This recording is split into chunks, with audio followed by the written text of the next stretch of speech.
Assalamualaikum warahmatullahi wabarakatuh.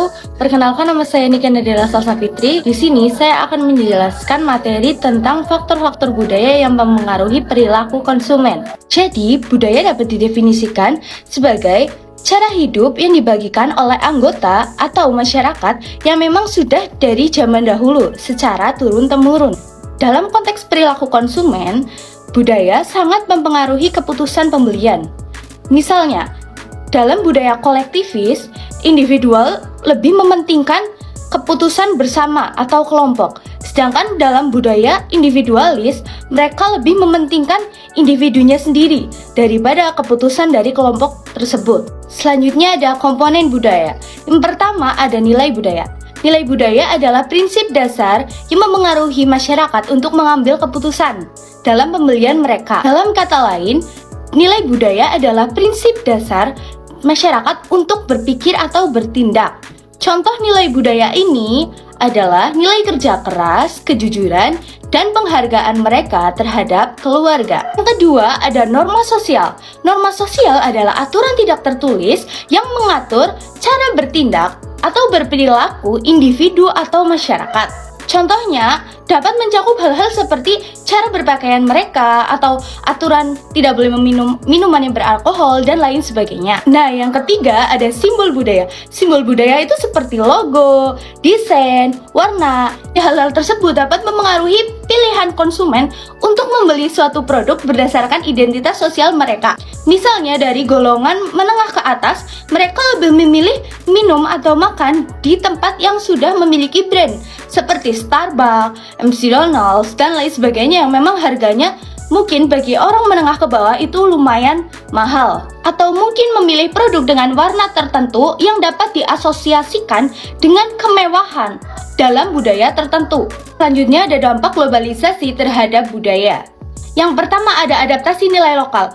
Jadi, masyarakat mulai mengadopsi nilai-nilai global tetapi masih mempertahankan nilai-nilai budaya mereka atau nilai-nilai tradisi lokal yang memang masih ada secara turun-temurun. Yang kedua ada konsumerisme global.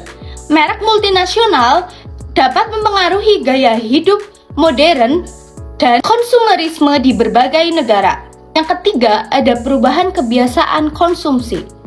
Ada peningkatan preferensi konsumen terhadap produk global yang memang dianggap berkualitas tinggi. Yang keempat, ada homogenisasi budaya. Jadi globalisasi dapat membuat hilangnya keberagaman budaya lokal karena adanya kesamaan preferensi dan gaya hidup di era globalisasi ini. Selanjutnya ada strategi pemasaran berbasis budaya. Yang pertama adalah riset kultur. Jadi riset kultur adalah memahami budaya lokal melalui survei dan analisis terhadap konsumen. Segmentasi pasar adalah mengidentifikasi segmen pasar berdasarkan budaya atau faktor budaya untuk menyesuaikan produk. Yang ketiga ada adaptasi produk. Jadi adaptasi produk adalah menyesuaikan produk berdasarkan budaya lokal seperti rasa, warna, desain, dan lain sebagainya. Yang keempat ada pesan yang relevan. Pesan yang relevan adalah menggunakan simbol atau warna dan cerita berbasis budaya dalam komunikasi pemasaran untuk menciptakan keterikatan emosional. Dalam materi ini ada beberapa contoh studi kasus. Yang pertama ada Coca-Cola di Cina. Jadi Coca-Cola di Cina mengganti desain produk yang menarik masyarakat sekitar dan juga mengganti sedikit rasa Coca-Cola agar cocok di lidah mereka.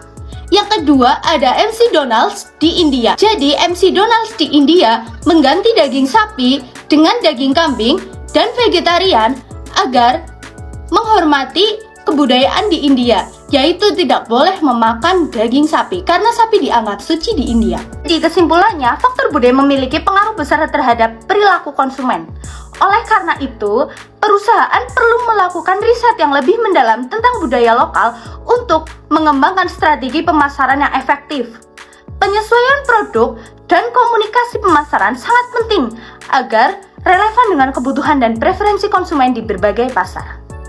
Dengan pemahaman perbedaan budaya dan melakukan adaptasi yang tepat, perusahaan dapat meningkatkan keterikatan merek serta penjualan di pasar global yang semakin kompetitif.